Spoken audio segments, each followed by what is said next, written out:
বিশ্বকা কি চিন্তা করছো গালে হাত দিয়ে? চিন্তা করছি সারা জীবন তো খেটেই গেলাম, কষ্টই করে গেলাম, ফল কিছু পেলাম না।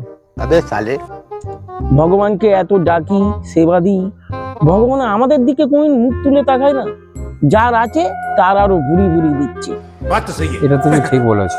আর আমরা এই নিম্ন মধ্যবিত্ত ঘরের ছেলে হয়ে জন্মেছি, এইভাবেই মনে হয়। আচ্ছা, আয় এরকম হয় না? উন্নতি কিছু হয় না। বিশ্বকা যদি এরকম হতো, ধরো উপর থেকে টাকার ব্যাগ ভগবান দিল, ভর্তি টাকা খুলবে, এইগুলো হচ্ছে স্বপ্নে দেখা যায়, বাস্তবে কোন ভগবান আমাদের মতো লোককে মুখ তুলে তাকাবে, টাকার ব্যাগ দেবে? যদি দিল, সুমন কি করবি? আমি নিয়ে টাকা নিয়ে খাবো, তারপরে হচ্ছে ইলেকট্রনিক ড্রেস অনেক কিছুই কিনবো। ভালো কথা বলেছো তুমি।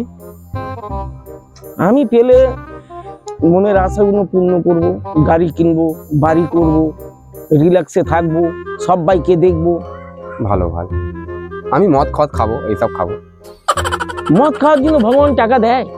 পাগল। তুমি তোমার বক্তব্য জানালে, আমি আমারটা জানালাম। দিয়ে ধন দেখে মন কেড়ে নিতে কতক্ষণ? টাকা ভগবান দেবে, সৎ কাজে ব্যয় করো। অনাথদের দেখো, গরিব মানুষদের দেখো, নিজেও স্বাচ্ছন্দ্যে কাটাও। এইটাই হচ্ছে মানুষের কাম্য। ঠিক ঠিক। সত্যি সত্যি যদি বিশ্বকা ঠাকুর আসতো, কত ভালো হতো। আমরা কি সেই পুণ্য করেছি রে পাগল? জীবনে অজান্তে কত পাপ করে ফেলেছি। একটা বাঁশির আওয়াজ আসছে না বিশ্বকা? হ্যাঁ খুব সুন্দর বাজাচ্ছে কিন্তু। হ্যাঁ। কি তোর পিছনে যাবো কি?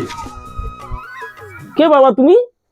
তোরা তো আমার এতক্ষণ ধরে স্মরণ করছিলিস, ওই জন্যই আমি এলাম। বল তোদের কি চাই? তুমি বাবা আমাদের ডাকে সাড়া দিয়ে এসছো এই পাপিষ্ঠদের কাছে। তোমার শত কোটি প্রণাম। আমারও প্রণামীয়। ঠিক আছে, তোরা কি চাস বল। ব্যাগ ভর্তি টাকা। তোমার যা ইচ্ছা তুমি তাই আমাদের দান করো।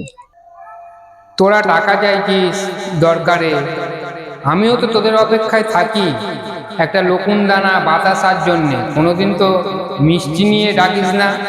তোরা টাকা না থাকলে ঠাকুর কি করে ধরবো আমি? পয়সা নেই বলেই তো আপনাকে ডাকলাম। ঠিক আছে ঠিক আছে, তোরা টাকা নিয়ে কি করবি সবই তো শুনলাম। মদ খাবি না গাঁজা খাবি? টাকা তো এইভাবে তো দেওয়া যায় না। কর্ম কর, তারপর তোরা টাকা পাবি। কাজ করলে আপনাকে ডাকি আমি? কাজ আমি করতে পারবো না। আর আমি তো সারা জীবন কর্ম করে গেলাম, ফল তো কিছু পেলাম না। আপনি এসেছেন টাকা দিন, যাও। তবে রে বিনা পরিশ্রমে এই ঠাকুর রেগে গেছে। পালিয়ে যাবি কোথায়? লাটাই তো আমার হাতে।